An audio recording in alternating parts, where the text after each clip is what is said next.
Well, that's the first week of Horror Mayhem done and dusted. I had a really good time with my pick this week.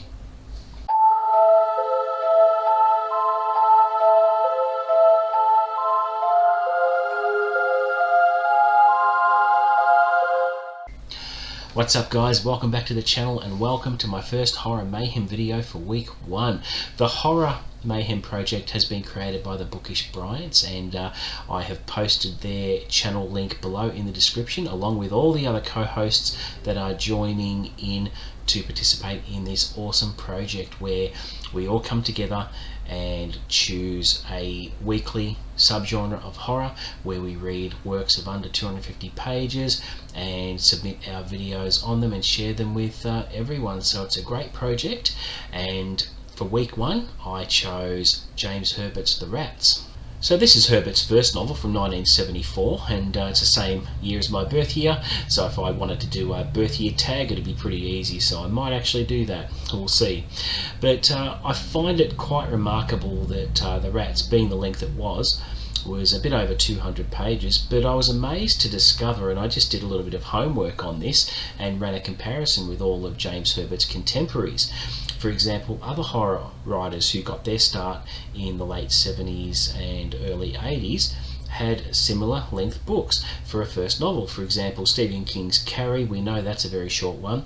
Chase by Dean Koontz, which was released around the same time, is his first novel, and that's short. Ramsey Campbell, The Doll Who Ate His Mother, is another short first novel, as well as The Cellar by Richard Lehman and Baal by Robert R. McCammon. So it was as if they were all testing the water before this massive surge of horror fiction flooded the market, and all of them went on to become hugely successful authors. So I just find it an interesting comparison that very famous writers who released their first book, they released very short works of fiction. I just found that very interesting to share.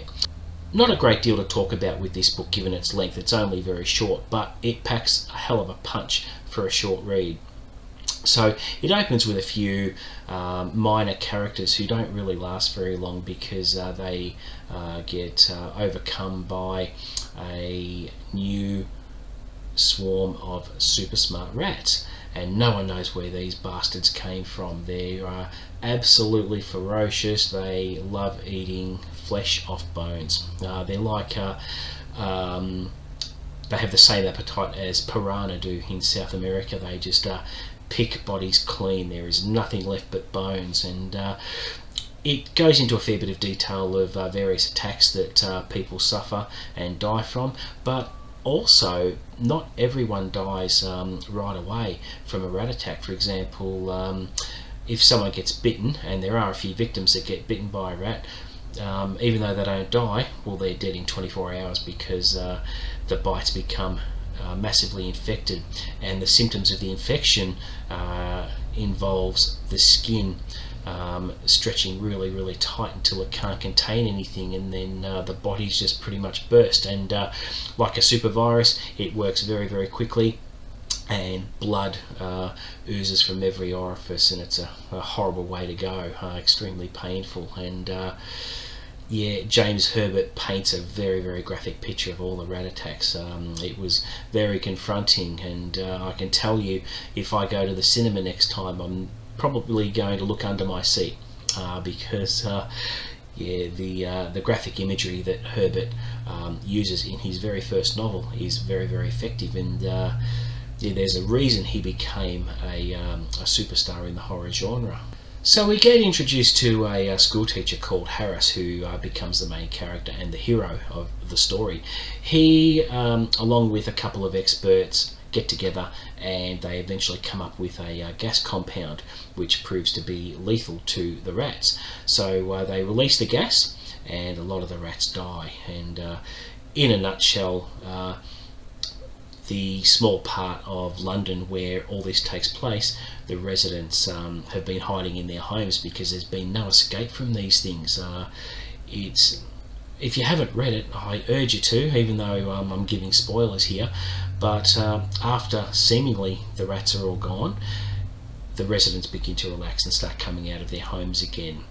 And in true classic horror formula, nothing is as it seems. So what I mean by that is people think that, you know, they cite the odd rat here and there, but they believe that the whole epidemic has been eradicated.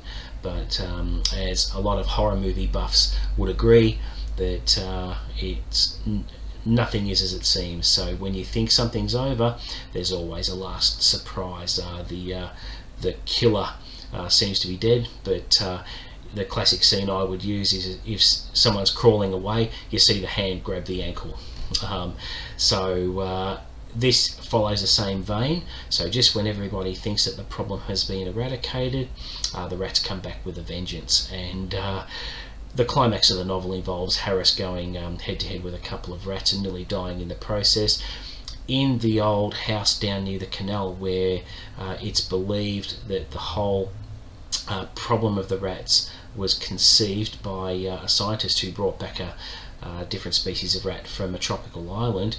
It's where the rats were originally created, and he goes into this house and he encounters a giant, almost white, translucent, super massive rat that's a mutant rat with 2 heads, and he ends up hacking it apart because this mutant rat is the root of the whole problem and keeps pumping out rats. So by the end of the book, everything seems fine.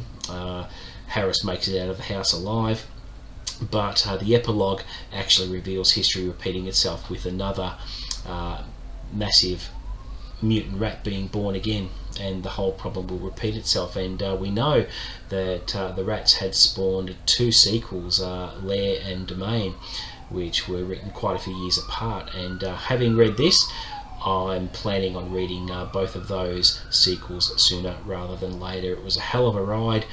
I was cringing reading some of the pages, just the detail in which Herbert describes people dying from rat attacks is just, you know, it was like watching an old horror movie. That's how it was written. It was very graphic, very cinematic as well.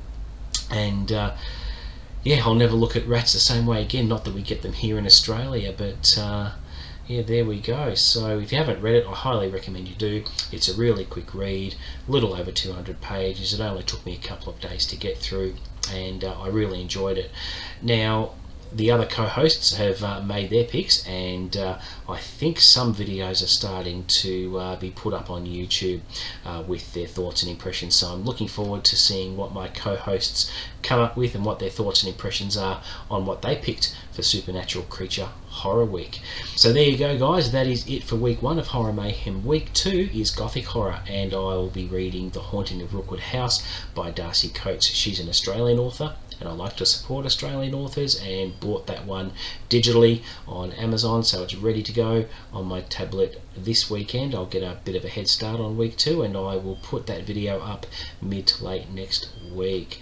So please don't forget to like and subscribe. If you have any comments, please offer them so I can respond to them, and if you follow the links below in the description, it'll take you to each of the co-hosts' channels, so be sure to check them out, because I'm sure they're going to be uploading some really great videos over this weekend, I would imagine, and I for one am looking forward to seeing what they say about their respective picks for the week.